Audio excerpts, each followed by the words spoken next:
скоро я этот мир покину. Сын мой, всегда человеком будь, а не так, середка наполовину. Где скитаться не буду, как судьба ни крути, жизнь житуха повсюду, мне с тобой по пути. Ты сама нас учила не сгибаться в дугу, жить так в полную силу, видеть май сквозь пургу. А когда мы грустили, еле ношу неся, нам внушала, не ты ли? Так нельзя, так нельзя. Опускающий крылья погибает, друзья. Да не будь в нас земная воля к жизни крепка, не дожить бы нам, знаю, даже до 40.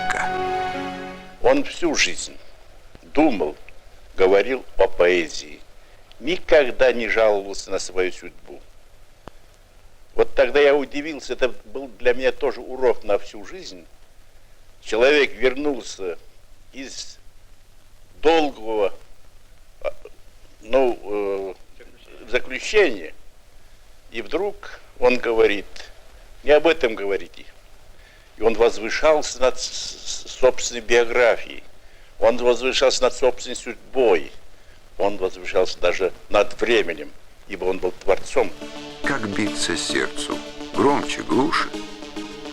Не смысли в этом ничего. Ты держишь книгу, ты ее послушай. В ней ритмы сердца моего. Ты все горишь, яришься, не сдаешь. Пройдя сквозь бури на пути несладком, подходишь ты к своим 80-кам. С большим и чутким колоколом схож. Ну, а для меня это был человек удивительный, поскольку он был оторван от всего материального. Я даже не представлял, как же вообще человек может жить настолько оторван. Он не знал, что такое гонорар, сколько платят за стихи, что надо издавать книги, что надо что-то покупать как-то. И когда мне приходилось с ним говорить, он говорил так, вот, видимо, вся Вселенная, все мироздание, все человечество живет для того, чтобы все это описывать в поэзии. Меня поэтом мать не родила.